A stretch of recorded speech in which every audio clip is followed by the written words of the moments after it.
पहले की सरकारों में ऐसा नहीं था। पहले की सरकारों में इतना नहीं था। मोदी जी जब से आए तब से अश्लीलता का बढ़ावा हुआ है, बलात्कार बढ़े हुए हैं, नारियों के साथ अत्याचार हुआ है, नारियों की सुरक्षा गड्ढे में गई है, आम आदमी को रोजगार नहीं मिल रहा है, आम आदमी का रोजगार खत्म हुआ है। ये केवल अडानी अंबानी को बढ़ावा दे रहे हैं, बड़ी मीडिया को बढ़ावा दे रहे हैं। छोटे भाई जो मीडिया भाई हैं वो इनके सामने टिक नहीं पा रहे हैं।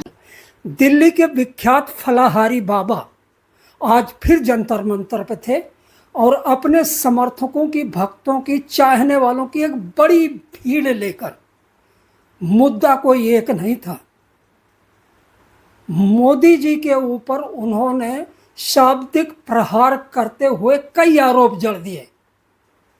गौमांस के निर्यात के लिए जिम्मेदार ठहराया, वर्तमान महंगाई, बेकारी और सांप्रदायिकता पर जमकर बोले। फलाहारी बाबा 6 महीने पहले भी जंतर मंतर पर आए हुए थे। उस दौरान मुद्दे कुछ और थे, आज मुद्दे बिल्कुल मुख्तलिफ थे, अलग थे, डिफरेंट थे। लेकिन गुस्सा वर्तमान व्यवस्था, अराजकता, महंगाई, बेकारी और सांप्रदायिकता के लिए जमकर उन्होंने शब्दों के इस्तेमाल किए। और निशाने के केंद्र में था कौन, सुनिए तो सही।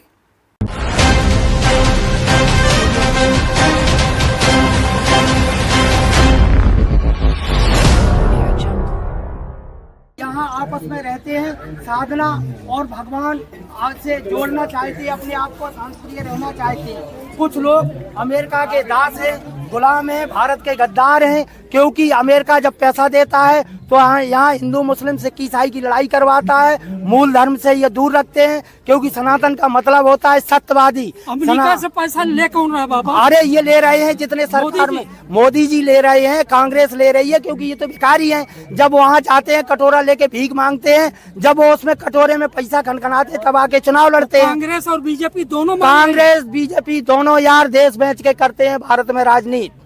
ये तो बहुत बड़ा इल्जाम लगा रहा है। अरे इल्जाम नहीं लगा रहा है, ये मैंने 91 में जब मैं छात्र फ्रंट पे था, यहाँ सुंदरलाल भगोड़ा के समय में एक सप्रू हाउस में एक सेमिनार हुआ था, जिसमें यहाँ की मुख्य मीडिया मौजूद थी। मैं मध्य प्रदेश की तरफ से आया था प्रतिनिधित्व करने के लिए। तो उसका विषय ये था कि राजनीति में बढ़ता जातिवाद, अपराध, भ्रष्टाचार और पत्रकारिता के लिए बहुत बड़ा संकट उत्पन्न होने वाला है।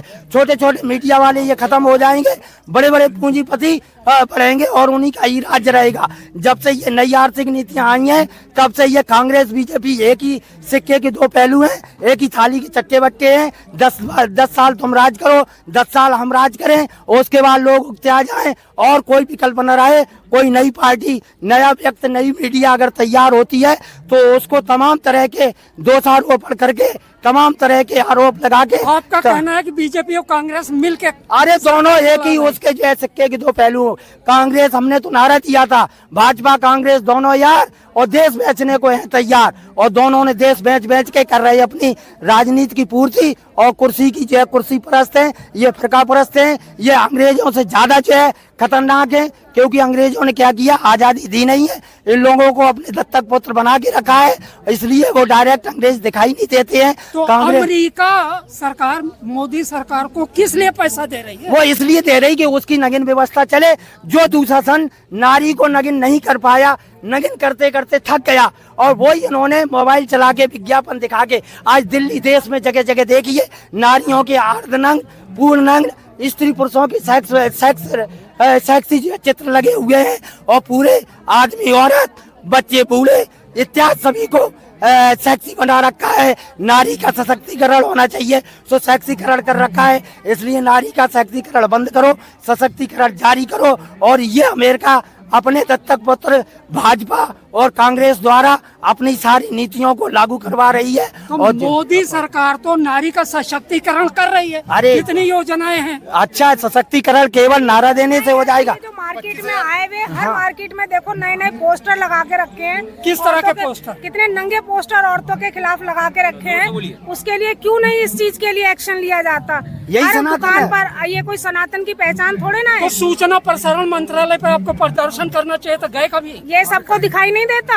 ये प्रचार करने की चीजें हैं। ये ये तो आम आदमी को भी दिखाई देता है कि ये नए नए पोस्टर लेडीज के खिलाफ ये लगे हैं। पहले की सरकारों में ऐसा नहीं था। पहले की सरकारों में इतना नहीं था। मोदी जी जब से आए तब से ज्यादा अश्लीलता का बढ़ावा हुआ है, बलात्कार बढ़े हुए हैं, नारियों के साथ अत्याचार हुआ है, नारियों की सुरक्षा गड्ढे में गई है, आम आदमी को रोजगार नहीं मिल रहा है, आम आदमी का रोजगार खत्म हुआ है। ये केवल अडानी अंबानी को बढ़ावा दे रहे हैं, बड़ी मीडिया को बढ़ावा दे रहे हैं। छोटे भाई जो मीडिया भाई हैं वो इनके सामने टिक नहीं पा अरे रहे हैं। कैसा इल्जाम लगा रहे हैं? सरकार, आपको मालूम होना चाहिए, मोदी जी की सरकार विश्व की 5वीं सबसे बड़ी आर्थिक शक्ति बन चुकी है।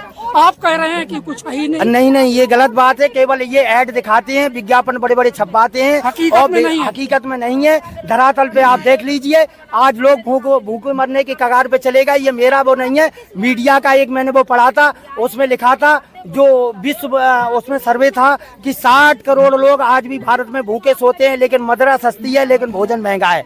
गाय के बारे में क्या कह रहे थे? गाय के बारे में मेरा कहना यह है, रुद्रम मेढक में एक कांग्रेस के समय में 4 करोड़ रुपए दे के जो है उसका लोन दिया गया था अरब के व्यक्ति को, और भारत के लोग कुछ उसमें मतलब शामिल थे, तो जिसमें नरक की यातनाएं कमजोर पड़ जाएंगी। लेकिन वहाँ इस तरीके से गऊओं को मारा जाता है, बछड़ों को भेजा जाता है, ऊपर से गर्म पानी डाला जाता है, फिर उनकी ठुकाई की जाती है, वो उनका चमड़ा और मांस का अरब में और अरे अमृत अब खान मेरी किया बात जाता है। सुनिए, हाँ, जिस मेढक आंध्र प्रदेश की बात कर रहे हैं ना, हाँ। अल कबीर, हाँ। उसका चलाने वाला कोई अरबी नहीं है, हाँ। सतीश सब्बरवाल है इंडिया के। हाँ, आप कह रहे हैं, इसमें आपकी बात से सहमत हूँ, क्योंकि अभी इन्होंने बयान दिया था, मेरे पास तो कांग्रेस का जो है उसका समाचार पत्र का वो लिखा हुआ है, उनके मैंने लिखा था, जो कोविंद साहब थे राष्ट्रपति जी, उसमें लिखा था गौ मांस खाओ तंदुरुस्त हो जाओ, और बीजेपी कभी भी गौ हत्या पे रोक नहीं लगाएगी, क्योंकि इससे अरब के मुसलमान खुश रहते हैं, अमेरिका के, इंग्लैंड के जितने अंग्रेज हैं वो खुश रहते हैं, लेकिन हिंदुस्तान के उससे मुसलमान से इनको नफरत है, और शेख हसीना को यहाँ रखेंगे। इसलिए हिंदू मुसलमान करके ये देश को भड़काना चाहते हैं और देश को बांटना चाहते हैं। अब की बार ये देश के 3 टुकड़े कराना चाहते हैं, एक ईसाई कंट्री बनाना चाहते हैं और एक हिंदू कंट्री और दूसरा मुस्लिम कंट्री। लेकिन जब हिंदू कंट्री रहेगा उसमें फिर ये सब कुछ रहेगा।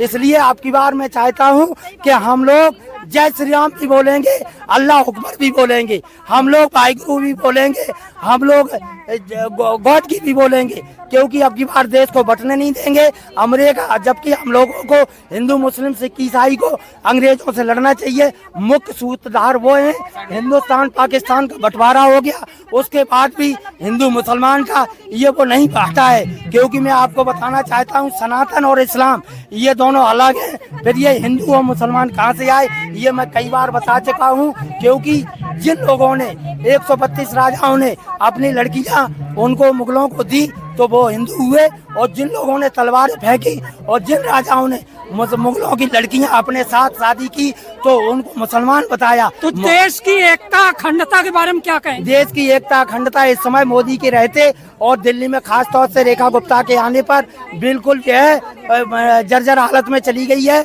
और मानवता खत्म हो गई है, दानवता चरम पे है। इसलिए केजरीवाल के टाइम में बड़ी मजबूत थी। नहीं, केजरीवाल के टाइम में थी, लेकिन वो भी भ्रष्टाचार के शिकार हुए। उन्होंने तानाशाही का अपना बर्बरता का व्यवहार किया तो जनता ने उसका जवाब दिया, क्योंकि मैंने ये कहा था भ्रष्टाचार मिटाओ भारत बचाओ। मीडिया वालों ने कहा था भ्रष्टाचार कैसे मिटेगा, तो मैं आपकी बार शोध करके ले आया। मैंने एक नारा दिया है, जो करता है भ्रष्टाचार उसके लगाओ जूताचार, जो करता है भ्रष्टाचार वो ही है देश का गद्दार। इंकलाब जिंदाबाद।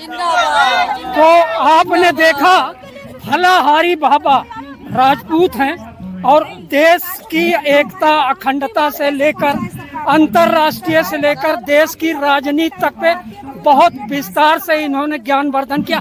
देश की जनता के लिए जो नफरत की शिकार है, गरीबी बेकारी भूखमरी की शिकार है, उसकी एकजुटता के लिए क्या संदेश देंगे?